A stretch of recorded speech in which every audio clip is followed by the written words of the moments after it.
പാചകവാതക ക്ഷാമത്തിനെതിരെ കോതമംഗലത്ത് അടുപ്പുകൂട്ടി സമരം സംഘടിപ്പിച്ചു. വ്യാപാരി വ്യവസായി സമിതിയുടേതായിരുന്നു സമരം. പാചകവാതക ക്ഷാമം പരിഹരിക്കണമെന്ന് ആവശ്യപ്പെട്ടുള്ള വ്യാപാരി വ്യവസായി സമിതി ഏരിയ കമ്മിറ്റിയുടെ സമരം കോതമംഗലത്ത് പോസ്റ്റ് ഓഫീസിന് മുമ്പിലാണ് നടന്നത്. വിറകുകെട്ടും കലവുമെല്ലാം ഏന്തിയുള്ള പ്രകടനത്തോടെയാണ് സമരക്കാർ എത്തിയത്.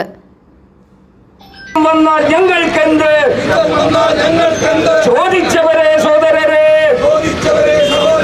പണിക്ക് പോയി കാശുണ്ടേലും ഗ്യാസ് വാങ്ങാൻ കിട്ടാനില്ല.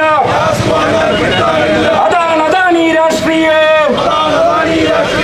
ഇൻകുലാബ് സിന്ദാബാദ്, വ്യാപാര സമിതി സിന്ദാബാദ്, പാചകവാതക പ്രതിസന്ധി.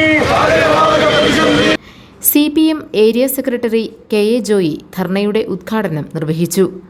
MU അഷറഫ് അധ്യക്ഷത വഹിച്ചു.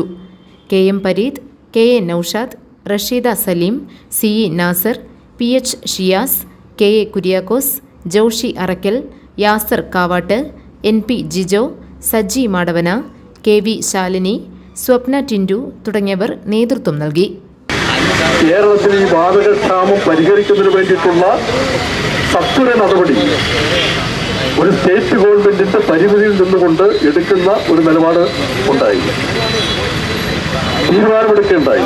പൂഴ്ത്തിവയ്പ്പുകാരെയും കഞ്ചത്തക്കാരെയും ഒരു നിശ്ചിത അളവ് വിട്ട് സൂക്ഷിക്കുന്ന ആളുകളെ തിരിച്ചറിഞ്ഞുകൊണ്ട് ആ സ്റ്റോർ അടക്കം കേന്ദ്രമടക്കം റെയ്ഡ് ചെയ്യാൻ വേണ്ടിയിട്ടുള്ള തീരുമാനമടക്കം എടുത്തിട്ടുണ്ട്. കളക്ടർമാരുടെ യോഗം, EPCL ഭാരവാഹികളുടെ യോഗം, സ്റ്റേറ്റ് ഗവൺമെന്റ് മറ്റ് പ്രതിനിധികളുടെ യോഗമെല്ലാം ചേർന്നുകൊണ്ട് സ്റ്റേറ്റ് ഗവൺമെന്റ് പരിധിയിൽ നിന്നുകൊണ്ടുള്ള സമീപനം. പക്ഷേ ഇതിൽ മാറ്റം വരുത്തേണ്ടത് കേന്ദ്ര ഗവൺമെന്റ് തന്നെയാണ്. ഞാൻ മറ്റു വിശദാംശങ്ങളിലേക്ക് പോകാനായിട്ട് ആഗ്രഹിക്കുന്നില്ല.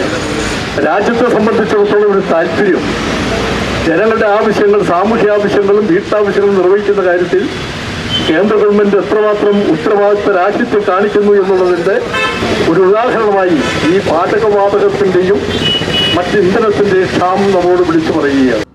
GTV news Kothamangalam.